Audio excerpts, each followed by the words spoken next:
ये आपका आज का संपादकीय पाठ है। देखिए, संपादकीय पाठ ये आर्टिकल एडिटोरियल आपको प्रारंभिक परीक्षा, मुख्य परीक्षा और इंटरव्यू हर जगह मदद पहुंचाते हैं। यहाँ से एक सामान्य जानकारी भी आप लोगों को मिलती है। सांस्कृतिक समागम का शिखर, ये आप देखते हैं कि प्रयागराज, जिसे पहले आप लोग इलाहाबाद के नाम से जानते थे, वहाँ महाकुंभ हो रहा है ना, तो उसी की बातें हो रही हैं। चलिए आप लोग बताइए, कुंभ कितनी जगह पर लगता है, कौन कौन सी वो जगह हैं। महाकुंभ अंतर्राष्ट्रीय चर्चा का विषय है। प्रयागराज में विश्व का सबसे बड़ा मेला सजा है। लाखों श्रद्धालु कड़ाके की ठंड के बावजूद कुंभ का आनंद ले रहे हैं और महाकुंभ देश विदेश के अनगिनत श्रद्धालुओं की जिज्ञासा है। भारत का चित्त और विवेक सनातन धर्म से प्रेरित है और इसी धर्म से संचालित भारतीय संस्कृति हजारों वर्ष के अनुभवों का परिणाम है। संस्कृति और परंपरा अंधविश्वास नहीं है, ये विशेष प्रकार के इतिहास हैं। इतिहास में शुभ और अशुभ के साथ साथ चलते हैं। शुभ को राष्ट्र जीवन से जोड़ना और लगातार संस्कारित करना संस्कृति है। राष्ट्र जीवन में बहुत कुछ कारणीय है और बहुत कुछ आकरणीय है। यहाँ धर्म, दर्शन, संस्कृति, परंपरा और आस्था राष्ट्रीय जीवन के नियामक तत्व हैं। ये 5 तत्व राष्ट्रीय जीवन को धैर्य और शक्ति देते हैं। कुंभ मेला इन्हीं 5 तत्वों की अभिव्यक्ति है। लाखों श्रद्धालुओं का बिना किसी निमंत्रण प्रयाग पहुंचना आश्चर्य पैदा करता है। करोड़ों लोग आस्थावश आए हैं, तमाम जिज्ञासा वश आए और लाखों आश्चर्यवश आए। महाकुंभ समागम संस्कृति प्रेमियों का महाउल्लास है। पंडित जवाहरलाल नेहरू भी कुंभ पर आश्चर्यचकित थे और उन्होंने डिस्कवरी ऑफ इंडिया में लिखा, वास्तव में यह समग्र भारत था। कैसा आश्चर्यजनक विश्वास जो हजारों वर्ष से इनके पूर्वजों को देश के कोने कोने से खींच लाता है। कुंभ स्थल प्रयाग संगम की भूमि भी है। संगम का अर्थ है मिलना। प्रयाग 3 नदियों का संगम है। यह यज्ञ, साधना, योग और आत्मदर्शन का पुण्य क्षेत्र रहा है। यहाँ गंगा, यमुना और सरस्वती नदियां गले मिलती हैं। ऋग्वेद के ऋषि इसे इमे गंगे यमुने सरस्वती गाकर स्तुति करते हैं और कुछ लिबरल छदम सेकुलर सरस्वती को स्वीकार नहीं करते हैं। सरस्वती का अस्तित्व सिद्ध हो चुका है। ऋग्वेद में सरस्वती को नदी तमा कहा गया है। तीनों संगम में मिलती हैं और तब यज्ञ और योग की तपोभूमि प्रयाग हो जाती है और प्रयाग हो जाता है तीर्थराज। प्रयाग सामान्य नगर क्षेत्र नहीं है। सरकारें खूबसूरत नगर बना सकती हैं, लेकिन प्रयाग जैसा तीर्थ कोई भी सत्ता नहीं बना सकती है। प्रयाग जैसे तीर्थ हजारों वर्ष की तप साधना में विकसित होते हैं। गजब की यह पुण्य भूमि है। पन्निनी ने यहीं पर अष्टाध्यायी लिखी थी और इंडोनेशिया के प्रसिद्ध ग्रंथ ककबिन में भी प्रयाग कुंभ की महिमा है। तुलसीदास इसे क्षेत्र अगम गाढ़ सुहावा कहकर काल का वर्णन करते हैं। मार्क ट्वेन ने 1895 का कुंभ देखकर लिखा था, आश्चर्यजनक सिद्धा की शक्ति ने वृद्धों, कमजोरों, युवकों को असुविधाजनक यात्रा में खींचा है। इसका कारण क्या है? क्या प्रेम है या फिर कोई भय है? मैं नहीं जानता। इससे कोई फर्क नहीं पड़ता। यह अकल्पनीय है, सुंदरतम है। वायसराय लिन लेथगो ने 1942 का विशाल कुंभ समागम देखते हुए पंडित मदन मोहन मालवीय से पूछा कि इतने लोगों को निमंत्रित करने में बड़ा धन और श्रम लगा होगा। मालवीय जी ने उन्हें बताया कि सिर्फ 2 पैसे का पंचांग देखकर ही यहाँ लाखों लोग आए हैं। कुंभ आस्था है, सांस्कृतिक प्रतीक है। वेदों, उपनिषदों और पुराणों में भी इसका उल्लेख है। सूर्य की 12 राशियों में एक राशि का नाम कुंभ है और आप देखते हैं कि मंगलिक कार्यों एवं तप साधना के दौरान सर्वप्रथम कुंभ कलश की स्थापना होती है। पुराणों के अनुसार कलश के मुख में विष्णु है और ग्रीवा में रुद्र और मूल में ब्रह्मा है। सप्त सिंधु, सप्त द्वीप ग्रह और नक्षत्र और संपूर्ण ज्ञान भी कुंभ कलश में है। और पौराणिक आप देखिए आख्यान के अनुसार एक समय सागर मंथन हुआ था। मंथन से प्राप्त विष महादेव शंकर पी गए, लेकिन मंथन से निकले अमृत कुंभ पर युद्ध हो गया। स्कंद पुराण के अनुसार अमृत घट 4 जगह हरिद्वार, प्रयाग, उज्जैन, नासिक में गोदावरी के तट पर गिरा था और इन्हीं 4 स्थानों पर कुंभ के आयोजन होते हैं।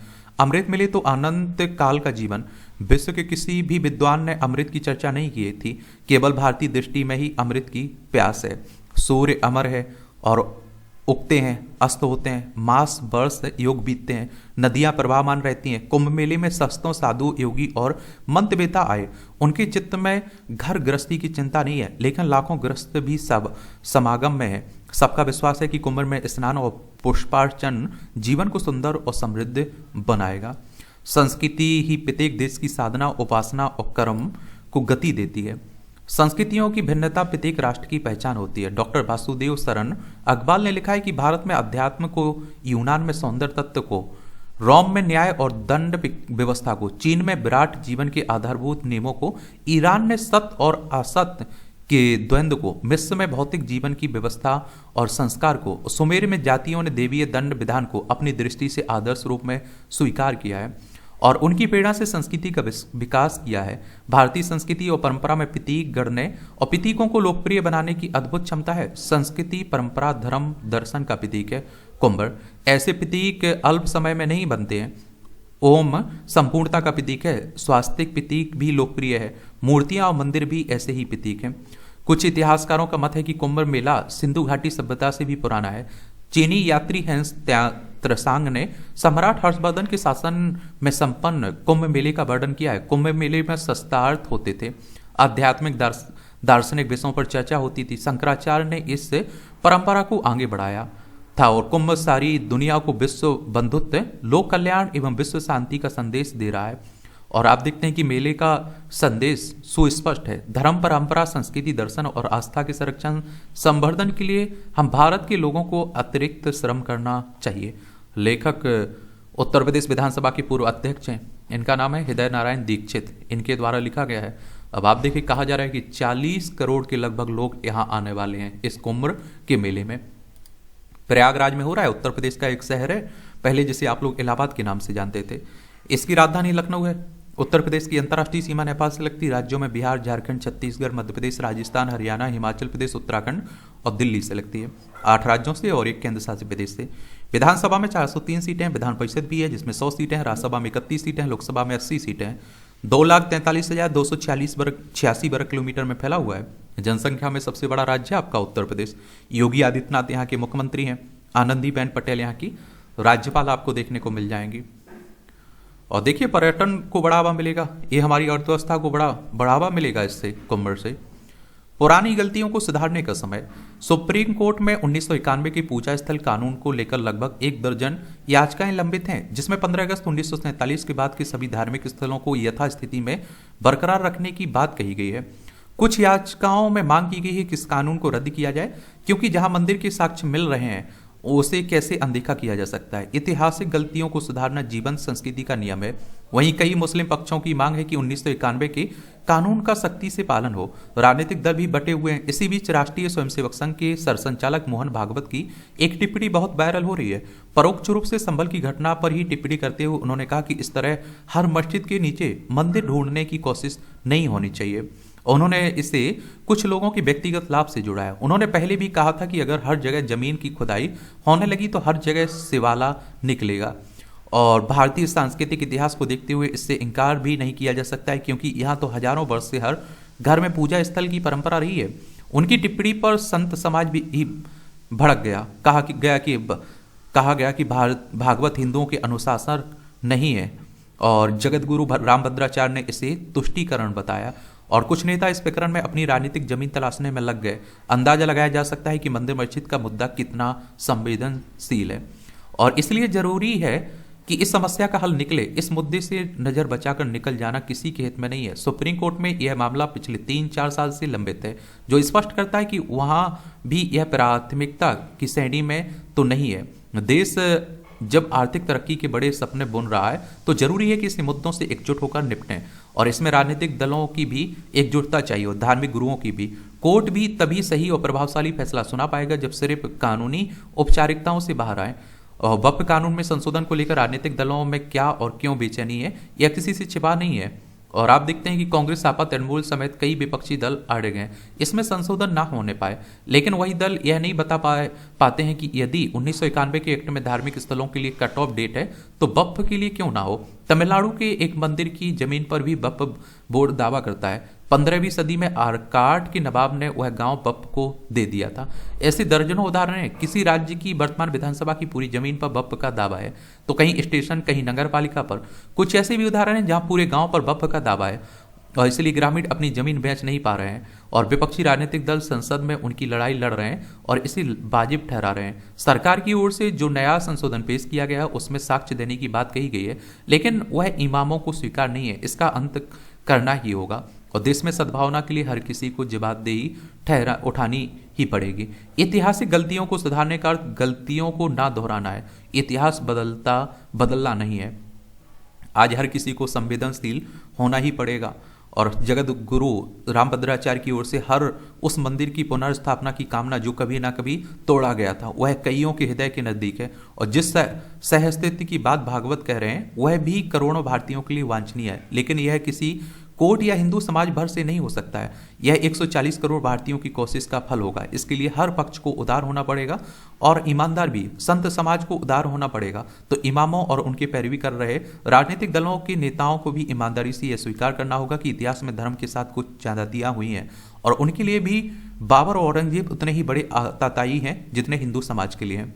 भारत एक नई छलांग की तैयारी कर रहा है। अंतर्राष्ट्रीय एजेंसियों की रिपोर्ट में इसकी झलक दिख रही है। यह छलांग किसी एक समुदाय और धर्म के लोगों के लिए नहीं है। अगर विकास की गति धीमी पड़ी तो भी इसमें देर होगी। गति अवरोधक सिर्फ शासकीय प्रशासकीय शिथिलता ही नहीं होती है, सामाजिक विवादों का भी घातक असर होता है, खासतौर पर तब जबकि कुछ पड़ोसी घात लगाए बैठे हों। और पिछले दिनों में कुछ राजनीतिक दलों का व्यवहार बहुत ही अचंभित करने वाला रहा है। और आप देखिए कुछ बड़े नेताओं की ओर से ऐसे बयान दिए गए कि उनकी शर्त ना मानी गई तो सड़कों पर आग लग जाएगी। लोकसभा चुनाव के वक्त से यह देखा जा रहा है कि माना जा रहा है कि एजेंसियों ने कुछ ऐसी रिपोर्टें दी जिसमें सामाजिक तनाव के बहाने अस्थिरता पैदा करने की कोशिश हो सकती है। एक वक्त था जब तथाकथित गौ भक्तों को प्रधानमंत्री नरेंद्र मोदी ने नसीहत दी थी। अब भागवत ने मंदिर मस्जिद के विवाद को तूल देने वालों को नसीहत दी।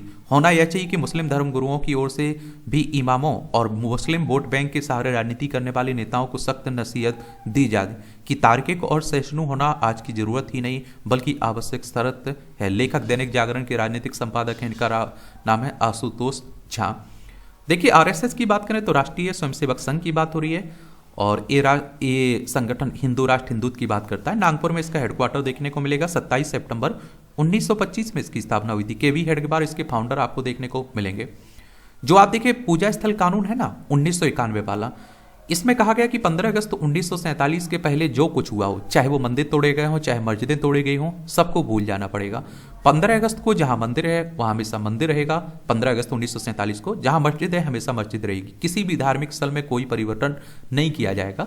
राम जन्मभूमि बाबरी मस्जिद के विवाद को इससे अलग रखा गया था क्योंकि राम जन्मभूमि बाबरी मस्जिद के विवाद ने, आप देखिए देश में कितने दंगे हुए, कितनी अशांति फैली, दो समुदाय के बीच खाई पैदा हुए, लोग मारे गए। तो इस तरह की आगे घटनाएं ना हो इसीलिए आप देखते हैं कि ये कानून लाया गया था। लेकिन सुप्रीम कोर्ट में चुनौती दी गई है। सुप्रीम कोर्ट हमारी सर्वोच्च अदालत है। संविधान के अनुच्छेद 124 के तहत सुप्रीम कोर्ट की स्थापना की बात की गई है। 28 जनवरी 1950 में स्थापना हुई थी। और देखिए बहुत सारे लोग कहते हैं कि भैया इसका कोई स्थायी समाधान निकलना चाहिए और हमें देखिए आगे बढ़ना चाहिए। दुनिया में हम कैसे चाइना को पीछे छोड़ सकते हैं, टक्कर दे सकते हैं, अमेरिका को कैसे टक्कर दे सकते हैं, इस पर बात होना चाहिए। सबको मिलकर आगे बढ़ना चाहिए। अब ये मंदिर मस्जिद धर्म की बातों में नहीं उलझा रहना चाहिए। बहुत सारे लोग ऐसे कहते हैं ऐसी बातें। आप लोग क्या सोचते हैं? अपनी राय आप लोग जरूर बताइएगा नीचे, ठीक है। गृहस्थी ऊर्जा। गृहस्थ आश्रम भी धर्म का एक स्वरूप है और ईश्वर वंदना की तरह विवाह का संस्कार भी सदैव से नियोजित रहा है। संसार के कल्याण के लिए पति पत्नी व्रत अभिष्ट है। गृहस्थी का दायित्व नर नारी पर समान रूप से निर्दिष्ट है और धर्म का अंश होने के कारण गृहस्थी यज्ञ की वेदी है और जिसमें निष्ठा और कर्तव्य की आहुतियां निरंतर देनी होती हैं। अपने परिवार को संभालने, सिंचित करने, पालन पोषण आदि करने का दायित्व मानव के कंधों पर डाला गया है। वंश वृद्धि और संतानोत्पत्ति को धर्म हित माना गया है। गृहस्थी की सबसे बड़ी भूमिका लोक कल्याण में है। रंक से लेकर राजा तक, राक्षस से लेकर देव तक और पृथ्वी से लेकर नागलोक तक गृहस्थ जीवन का व्यापक महत्व है। सर्वत्र गृहस्थ सूत की धारणा प्रचलित है और इसकी पवित्र भावना तथा मूल चरित्र सदैव से लोगों को धर्माचरण की राह दिखाता रहा है। गृहस्थ जीवन संपूर्ण मानवता का लोकार्पण है। गृहस्थ जीवन तपस्या है, यह विलासिता का समय नहीं है। गृहस्थी को समाज का सर्वोत्तम सुधार समझा जाना चाहिए। सफलता के लिए गृहस्थी को श्रेष्ठ उपाय, प्रयोजन एवं उद्देश्य माना जा सकता है। सदगृहस्थ सदा ही जीवन के लक्ष्य को प्राप्त करता है। गृहस्थी को श्रेष्ठ आश्रम मानना चाहिए, इसलिए गृहस्थ जीवन को उत्कृष्ट कालखंड बताया गया है। ब्रह्मचर्य, गृहस्थ, वानप्रस्थ और संन्यास, इन 4 आश्रमों में गृहस्थ की भूमिका समाज के विकास में प्रमुख है। परिवार, कुटुंब, समुदाय, समाज या देश के लिए गृहस्थ का योगदान सर्वोपरि है। गृहस्थी में 2 प्राणी मिलकर इस संसार को द्रव्य स्वरूप प्रदान करते हैं। यह एक अधूरे मानव को पूर्ण मानव बनाने का यज्ञ है। गृहस्थ जन जन के सुख, संपन्नता और उत्सर्ग का पथ है। विश्व में मानवता और शांति का मर्म है। इस प्रकार गृहस्थ आश्रम धर्म का पूरक है।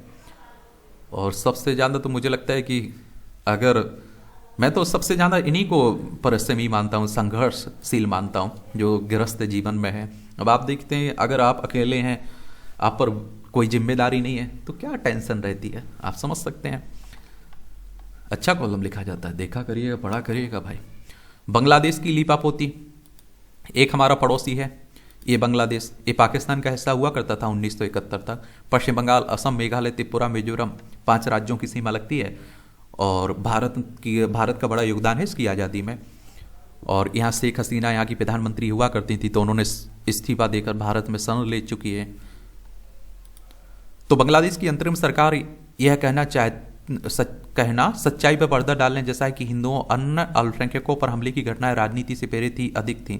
ऐसा कहकर बांग्लादेश सरकार केवल भारत ही नहीं बल्कि अंतर्राष्ट्रीय समुदाय को भी गुमराह करने की कोशिश कर रही है, लेकिन वह इसमें सफल होने वाली नहीं है। इसलिए नहीं क्योंकि हिंदू बौद्ध एकता परिषद की शिकायत के आधार पर बांग्लादेश पुलिस ने जो जांच की उसकी रपट ही अंतरिम सरकार की पोल खोल रही है।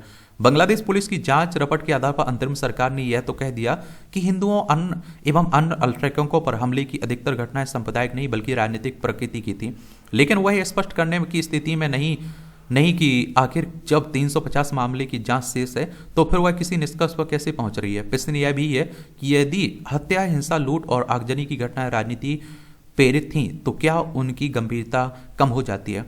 और इसकी भी अनदेखी नहीं की जानी चाहिए कि अल्पसंख्यकों के दमन और उत्पीड़न के आरोप में गिरफ्तार किए गए लोगों की संख्या कहीं अधिक कम है। और इस पर हैरत नहीं कि अपनी पुलिस की रपट के आधार पर अंतरिम सरकार ने इस नतीजे पर भी पहुंचना सुविधाजनक समझा कि 150 से अधिक मामलों में कोई भी प्रमाण नहीं मिल सके।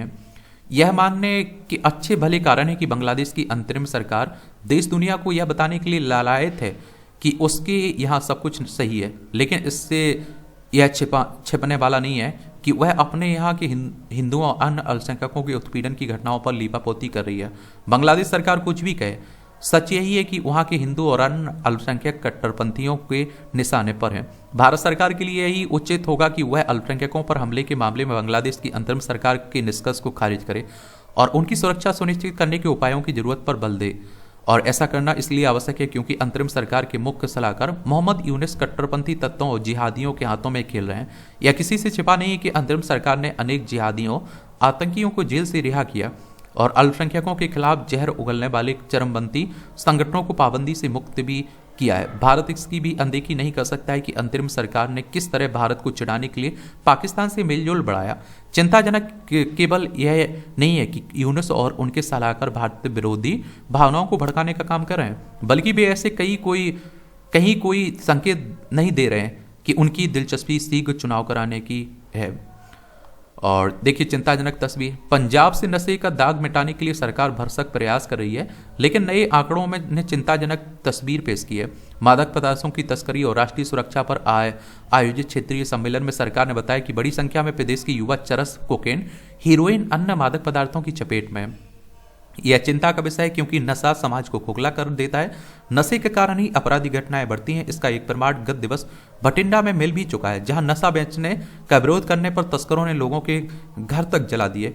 पुलिस भारी मात्रा में नशा बरामद कर तस्करों को सलाखों के पीछे भी भेज रही है, फिर भी नशे का दानव बढ़ता ही जा रहा है। पुलिस को प्रदेश के माथे पर लगा नशे का दाग मिटाने के लिए और भी कड़ी कार्रवाई करनी चाहिए। यह भी सामने आ चुका है कि नशा तस्कर जेल में बैठे भी अपना नेटवर्क चलाने में कामयाब हो जाते हैं। सबसे पहले तो वर्दी में छिपी काली भीड़ों की पहचान करना आवश्यक है। प्रदेश में एक विशेष NDPS अदालत बनाने की भी जरूरत है ताकि वहां नशा तस्करों के खिलाफ दर्ज मामलों की जल्द सुनवाई हो और अपराधियों को जेल भेजा जा सके। वहीं नशा खत्म करने के लिए लोगों के सहयोग की भी आवश्यकता है, और अगर लोग आगे नहीं आएंगे तो नशा समाज से कभी समाप्त नहीं हो पाएगा।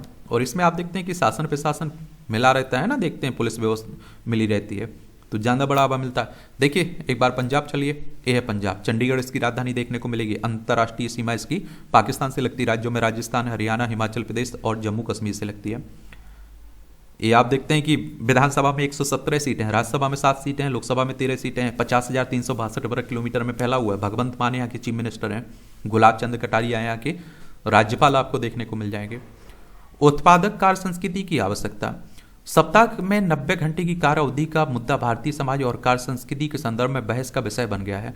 लार्सन एंड टोब्रो के चेयरमैन के हालिया बयान ने इस पर चर्चा को और प्रबल कर दिया है। यह समझना आवश्यक है कि भारत जैसे विविध, जटिल और विकासशील देश में 90 घंटे की कार्य अवधि न केवल व्यवहारिक दृष्टिकोण से चुनौतीपूर्ण है, बल्कि सामाजिक, मानसिक और शारीरिक स्वास्थ्य पर भी नकारात्मक प्रभाव डाल सकती है।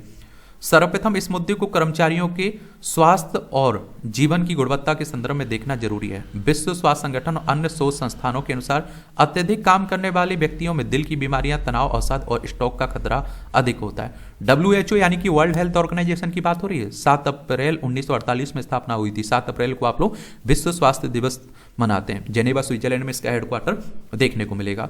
भारत जहां पहले से ही स्वास्थ्य सेवाओं की पहुंच सीमित है, वहां 90 घंटे की कार्य अवधि लागू करना कर्मचारियों के मानसिक और शारीरिक स्वास्थ्य पर भारी पड़ सकता है। लंबी कार्य अवधि से थकान और तनाव बढ़ेगा और जिससे उत्पादकता में गिरावट आएगी। इसके अतिरिक्त भारतीय समाज में परिवार और व्यक्तिगत जीवन का बड़ा महत्व है। परिवार के साथ समय बिताना, सामाजिक गतिविधियों में भाग लेना, व्यक्तिगत शौक को बढ़ावा देना भारतीय जीवन शैली का एक अहम हिस्सा है। 90 घंटे की कार्य अवधि न केवल वर्क लाइफ बैलेंस को बाधित करेगी, बल्कि इस परिवार के साथ संबंधों को भी प्रभावित कर सकती है। यह कर्मचारियों में सामाजिक अलगाव, मानसिक थकावट, कार्यस्थल पर असंतोष को जन्म दे सकती है। उत्पादकता का सीधा संबंध काम की गुणवत्ता और दक्षता से है, न कि केवल काम के घंटों की संख्या से। भारत में आप देखते हैं कि पहले से ही असंगठित क्षेत्रों में श्रमिकों को अत्यधिक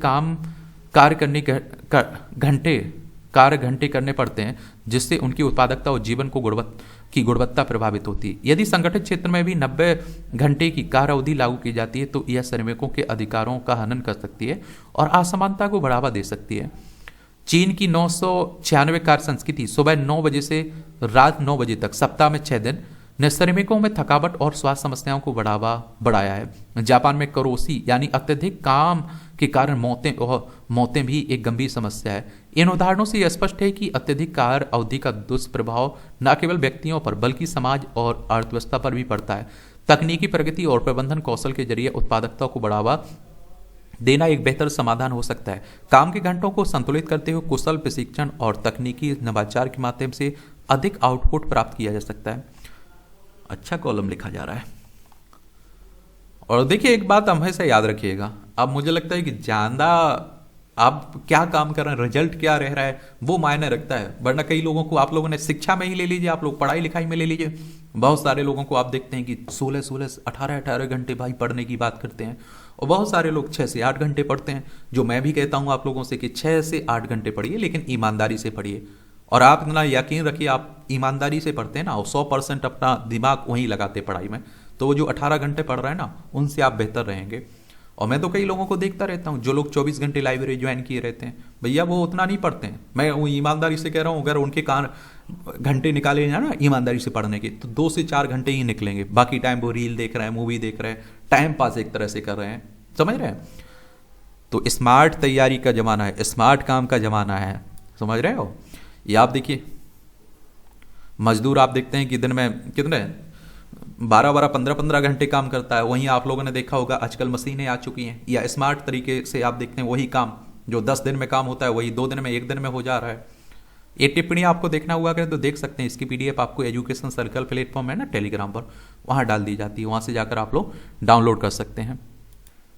ये भारतीयता के बोध का महान प्रतीक, ये प्रयागराज की बात हो रही है, महाकुंभ की ही बात हो रही है।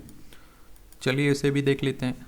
ऋग्वेद में प्रयाग को स्थित श्वेत धारा गंगा एवं आश्रित श्याम धारा यमुना का संधि स्थल माना जाता है और जिसमें सरस्वती अंतः सलीला रूप में विद्यमान रहती है। इस त्रिवेणी में सभी विरोधाभासी रूप, रंग, विचार, भाव, पद और प्रतिष्ठा का संगम होता है और यहाँ विवाद संवाद में अलग अलग अखाड़े अखंड सनातन में ब्रह्मा का प्राण में प्रकृति का पुरुष में, भक्ति का भाव में, जीवन का जन्म में, अभिमान का त्याग में और शोर का शांति में, सामाजिकता का नैतिकता में, स्थूल का सूक्ष्म में, समरसता का समावेश में, धर्म का व्यक्तित्व में, जीवन का मोक्ष में, पेशवाई का जनमानस में, वैभव का कल्पवास में, या आप देखते हैं संस्कृति का लोक में, अर्वाचीन का प्राचीन में, आधुनिकता का परंपरा में, आत्मबोध का मेले में सहजता से समन्वय होता है। और विविधपूर्ण भारतवर्ष जो कि ज्ञान विज्ञान की भूमि है, जो मुक्ति और मोक्ष की भूमि है, जो सभ्यता और संस्कृति की भूमि है, जो अध्यात्म और धर्म की भूमि है, जो संस्कृतियों का मधुर संगीत है और जिसका निर्माण ही त्याग, तप, ज्ञान, योग, ध्यान, साधना, सत्संग, यज्ञ, भजन, तीर्थ, देवालय, लीला मेला, कुंभ से हुआ, जो वसुदेव कुटुंबकम की मूर्तमान सत्ता संपूर्ण विश्व में एकमात्र है। ऐसे देश में ही महाकुंभ का आयोजन संस्कार हो सकता है या किसी अन्य देश के सामर्थ्य के बाहर ही की बात है। वैश्विक स्तर पर अनन्य बेहद आयोजन होते हैं, किंतु धर्म, आस्था और संस्कृति का समन्वय केवल भारत में ही संभव होता है, क्योंकि भारतीय चिंतन का आधार हमारी युगों पुरानी संस्कृति है। कुंभ की कल्पना मात्र मेले की नहीं है, अपितु यह एक बहुउद्देशीय सांस्कृतिक संवाद समन्वय की परंपरा परियोजना है, जिसका मूल उद्देश्य ज्ञान का महासंवाद स्थापित करना, विद्वत जन परस्पर विचार विमर्श से सर्वश्रेष्ठ ज्ञान की स्थापना का प्रयास करते हैं और वहीं सामान्य जन इस सिद्धांतिक ज्ञान की स्थापना में व्यवहारिक रूप से सन्निध हो जाते हैं। परिणाम स्वरूप एक कुंभ से कुंभ, अर्धकुंभ, दूसरे कुंभ तक समाज में पर्याप्त परिवर्तन दिखाई देने लगते हैं। आयु की परिपक्वता के साथ विचार भी परिपक्व होने लगते हैं। इसलिए वर्तमान महाकुंभ में समाज मन के संस्कार हेतु विचार कुंभ, युवा कुंभ, समरसता कुंभ, संस्कृति कुंभ, सद्भावना कुंभ, पर्यावरणीय हरित कुंभ, नेत्र कुंभ, सर्व समावेशी कुंभ के साथ ज्ञान महाकुंभ का आयोजन किया जा रहा है। कुंभ को ऋषि मुनियों ने बाह्य ऊर्जा को आध्यात्मिक शक्तियों में रूपांतरित करने के स्थान के रूप में स्थापित किया है, जहां ऊर्जा का केंद्रीकरण होता है। इस केंद्रीकरण के आध्यात्मिक ही नहीं बल्कि राष्ट्रीय और सामाजिक महत्व भी है। ना कोई निमंत्रण पत्र छपता बढ़ता है, ना कोई बुलावा भेजा जाता है, ना कोई आग्रह अनुरोध किया जाता है। इसके बावजूद जब भी कुंभ का आयोजन होता है तब वहां भीड़, भक्ति भावना का सैलाब कुंभ की उपादेयता स्वयं सिद्ध करती है। संस्कृते इति संस्कृति, आप देखें कि 70% कितना 70% गांव में बसने वाले भारत का कुंभ सनातन संस्कृति के उन्नयन का भी केंद्र है। विश्व जहां खाओ पियो और मौज करो की संस्कृति का द्योतक है, वहीं सनातन संस्कृति सर्वे भवन्तु सुखिन की प्रार्थना में वसुदेव कुटुंबकम की अवधारणा का प्रतिस्थापन करती हुई अपने हर पूजा प्रार्थना में विश्व का कल्याण हो, प्रार्थनाओं में सद्भावना हो, गोहत्या बंद हो, इसके साथ भारत माता की जय का उद्घोष करता है। वास्तव में एक समाज विशेष के संपूर्ण व्यवहार, प्रतिमानों तथा समग्र जीवन जीने की पद्धति ही मिलकर संस्कृति का निर्माण करते हैं। व्यक्तियों के सामूहिक साहचर्य से जीवन जीने का की कला ही समानता संस्कृति का विकास निर्माण करती है। समाज संस्कृति की मूल सद्भावना ही यह संस्कृते इति संस्कृति, अर्थात जो सुसंस्कृत कर दे, परिष्कृत कर दे, जो शोधन करे वही संस्कृति है। तात्पर्य है कि जो जीवन मूल्य, जीवन शैली, आचार, विचार और संस्कार से जीवन को सही दिशा, उचित या आप देखिए उचित विकास और परिपूर्णता का आयाम प्रदान करे वही संस्कृति है। पूर्व आचार्यों ने देश की संस्कृति को एक सूत्र में पिरोने हेतु पूर्व, पश्चिम, उत्तर, दक्षिण के मध्य समन्वय बोध हेतु कुंभ महापर्व की आयोजन करते रहते हैं, जिसमें विभिन्न भौगोलिकता, सामाजिकता, एक ऐतिहासिकता, भाव व्यवहार के समन्वय हेतु नियम परंपरा का निर्माण नियमन करने से यह सनातन संस्कृति अक्षुण्ण बनी हुई है। नवशक्ति के जागरण से राष्ट्र शक्ति की प्रत्येक धमनी में विशेष धर्म धारा प्रवाहित होने का संगम कुंभ है, जो वैश्विक संकट का निराकरण अमृत बांटता है। राष्ट्रीय एकता की भावना, सागर मंथन से अमृत और विष दोनों ही निकले थे। हर मंथन का यही परिणाम होता है जिसमें विष सदैव त्याज्य होता है। यदि समाज से विष का पिच्छालन हो जाए तो एक स्वस्थ समाज का निर्माण होता है, और इसलिए समय सापेक्ष मंथन अति आवश्यक है, जिसमें शुद्ध, प्रफुल्ल एवं ऊर्जावान समाज की प्राप्ति होती है। साथ ही मंथन से प्राप्त अमृत को भी समाज में पहुंचाना आवश्यक होता है, तभी संपूर्ण समाज का शुद्धिकरण संभव है। इसलिए भारतीय इतिहास में देवों और दानवों के सागर मंथन की यह घटना निरंतर समय समय पर होनी चाहिए। इसी निरंतरता के फलस्वरूप भारत में हिमालय से रामेश्वरम तक, बद्रीनाथ से बालाजी तक, पुरी से द्वारका तक, केरल से कच्छ तक, कश्मीर से कन्याकुमारी तक अखंडता, एकता और राष्ट्रीयता की अंता सलीला सरस्वती की तरह सदैव बहती रहती है। और इस हेतुक तीर्थों का चयन और उनकी यात्राओं तथा सबके समागम का केंद्र कुंभ सनातन धर्म का प्राण वायु है, क्योंकि आज भी सांस्कृतिक आक्रमण, घात प्रतिघातों के बीच भी उन स्थलों के लगाव से जन्मी राष्ट्रीय एकता की भावना यथावत विद्यमान है। भारत एक नाम मात्र नहीं वरन एक समाज, परंपरा, संस्कृति, विश्वास और कभी ना क्षरित होने वाली आस्था की धारा है। आज विश्व भारत की ओर केवल कच्चा माल और श्रम के लिए नहीं उन्मुख है, वरन यह वह जान चुका है कि आज अप्रासंगिक होते वैश्विक संगठनों, राष्ट्रों को भारत के युग, धर्म, पारिवारिक संरचना, आयुर्वेद, औषधि और जीवन शैली ही बचा सकती है। भारतीय ज्ञान परंपरा के रहस्य और हमारी विरासतें आज दुनिया के सामने एक वैकल्पिक दर्शन के रूप में खड़ी हैं, क्योंकि विकास और वैभव के साथ भारत त्याग, सुख, शांति और आनंद का वैश्विक केंद्र है।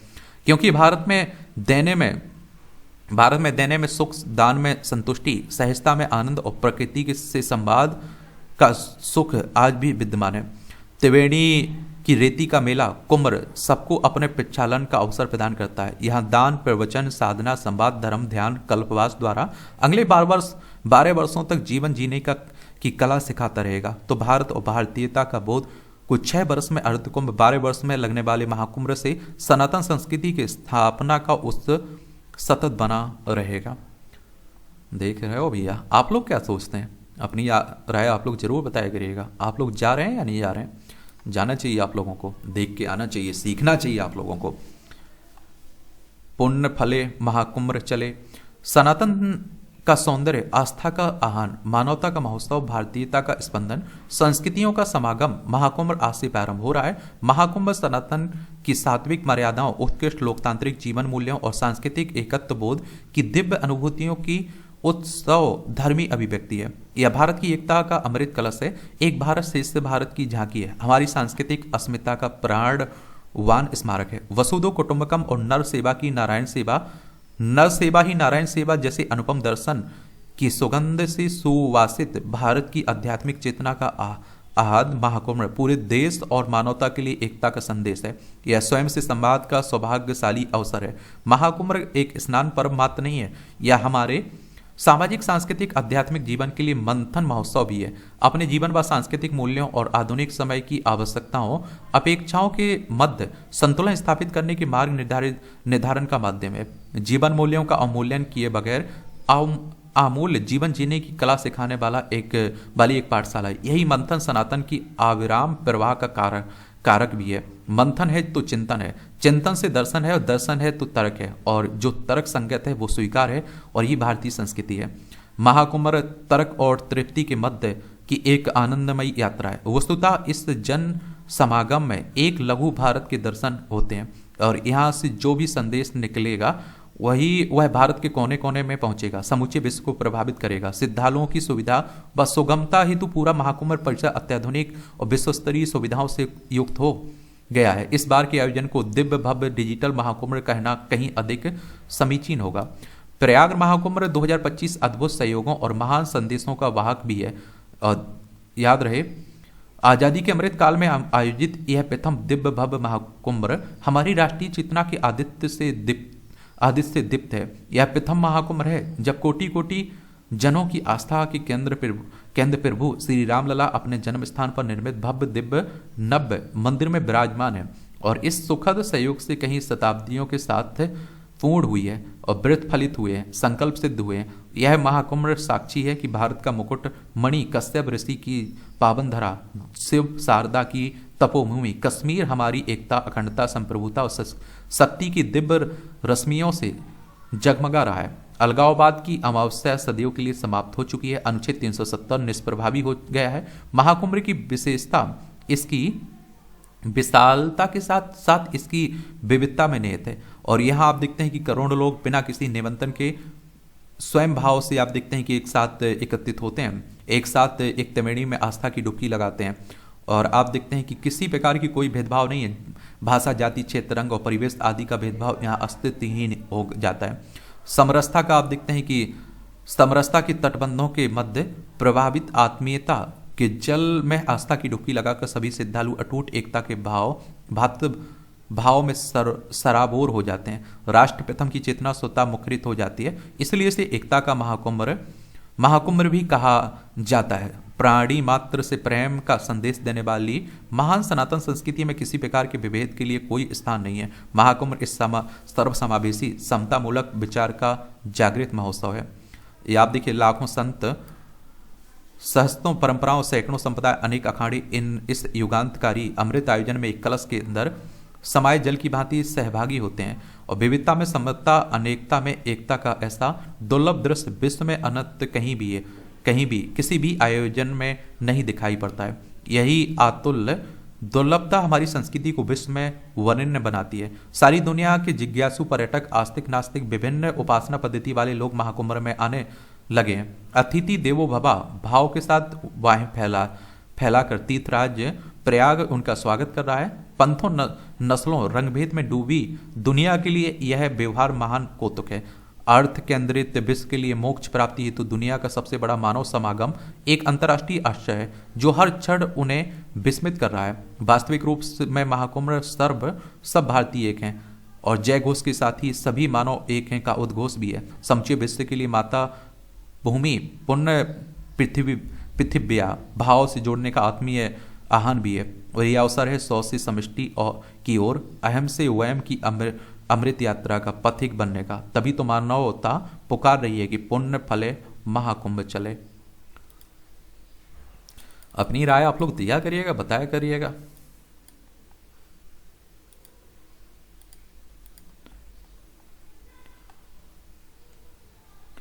अर्थव्यवस्था को गति प्रदान करने में सर्वाधिक भूमिका मध्य वर्ग की होती है। ऐसे में इस वर्ग के लोगों के लिए कुछ विशेष उपाय किए जाने चाहिए ताकि आर्थिकी की तीव्र गति कायम रहे, मध्य वर्ग को मिले राहत। चलिए ये भी देख लीजिए आप लोग। देखिए, जो काम के आर्टिकल रहते हैं उन पर हम लोग बातें कर लेते हैं, बाकी आप लोगों को पढ़ना हुआ करे जो छोड़ देता हूं तो उसे आप लोग PDF के जरिए पढ़ सकते हैं।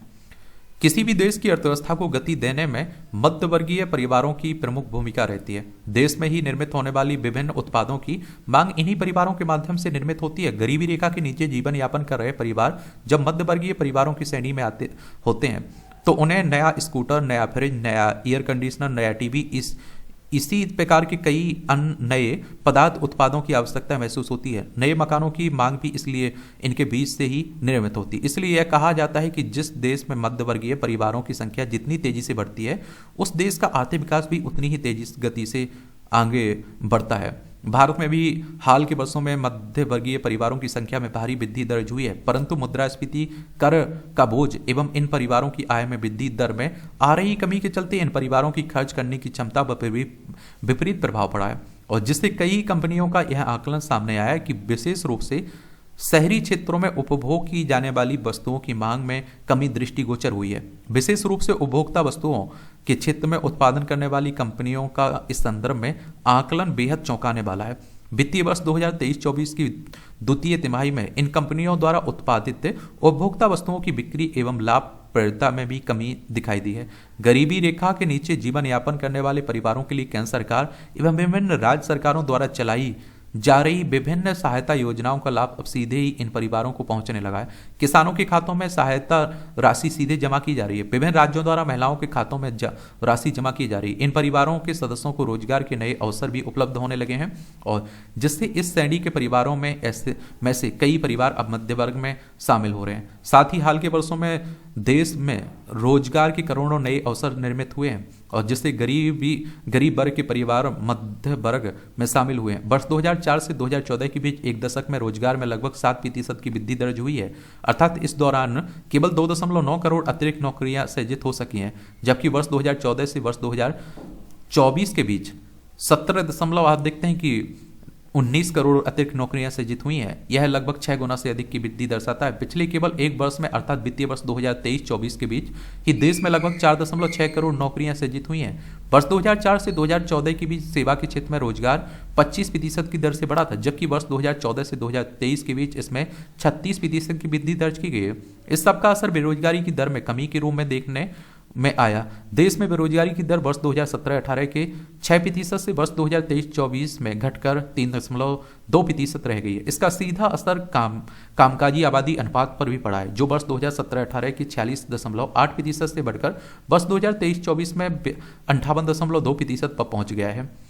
और यदि किसी देश में मुद्रास्फीति की दर लगातार लंबे समय तक उच्च स्तर पर बनी रहे एवं नागरिकों की आय में वृद्धि दर मुद्रास्फीति में हो रही वृद्धि दर से कम रहे तो इसका सीधा असर मध्यवर्गीय परिवारों के बचत एवं खर्च करने की क्षमता पर पड़ता है। यदि मध्यवर्गीय परिवारों की खर्च करने की क्षमता कम होगी तो बाजार में विभिन्न उत्पादों की मांग भी कम होगी। इससे विभिन्न कंपनियों द्वारा उत्पादित वस्तुओं की बिक्री भी कम होगी। अतः वित्तीय वर्ष 2024-25 के बजट से यह अपेक्षा की जानी चाहिए कि इस प्रकार के प्रयास किए जाएंगे जिससे मुद्रास्फीति की दर देश में कम बनी रहे एवं मध्य वर्ग की आय में वृद्धि हो। साथ ही मध्यवर्गीय परिवारों की आय पर लगाए जाने वाले आयकर में भी कमी की जानी चाहिए। बैंकों द्वारा प्रदान किए जा रहे ऋणों पर ब्याज दरों में कमी की घोषणा द्वारा भी मध्यवर्गीय परिवारों में कुछ हद तक राहत आप देखते हैं कि पहुंचाई जा सकती है। ऋण पर ब्याज दरों में कमी करने से मध्यवर्गीय परिवारों द्वारा ऋण खातों में जमा की जाने वाली मासिक किस्त की राशि में कमी होगी और उनकी खर्च करने की क्षमता में कुछ हद तक सुधार होगा। मध्यवर्गीय परिवारों के हित में यदि उक्त उपाय नहीं किए जाते हैं तो संभव है कि परिवार एक बार पुनः कहीं गरीबी रेखा के नीचे न खिसक जाए और अतः बजट के माध्यम से मध्यवर्गीय परिवारों को राहत प्रदान करने का भरपूर प्रयास किया जाना चाहिए। मैं आप लोगों से कहता भी हूँ ना कि आप लोग एनसीईआरटी की किताबें जरूर पढ़िए, हर सब्जेक्ट भी पढ़िए, इकोनॉमिक्स के लिए भी पढ़ लीजिए, आपका बेस मजबूत हो जाएगा। तो बजट शब्द का उल्लेख तो हमारे संविधान में नहीं है, लेकिन वार्षिक वित्तीय विवरण की बात की गई है संविधान के अनुच्छेद किसमें 112 में। तो इस तरह से आप देखेंगे कि आज का जो संपादकीय पाठ है उसकी कहानी कवर होती है। आप लोग पढ़ते रहिए, एंजॉय करते रहिए। आपका कोई सवाल हो, मेरे लिए सुझाव हो तो आप लोग जरूर बताया करिएगा। धन्यवाद।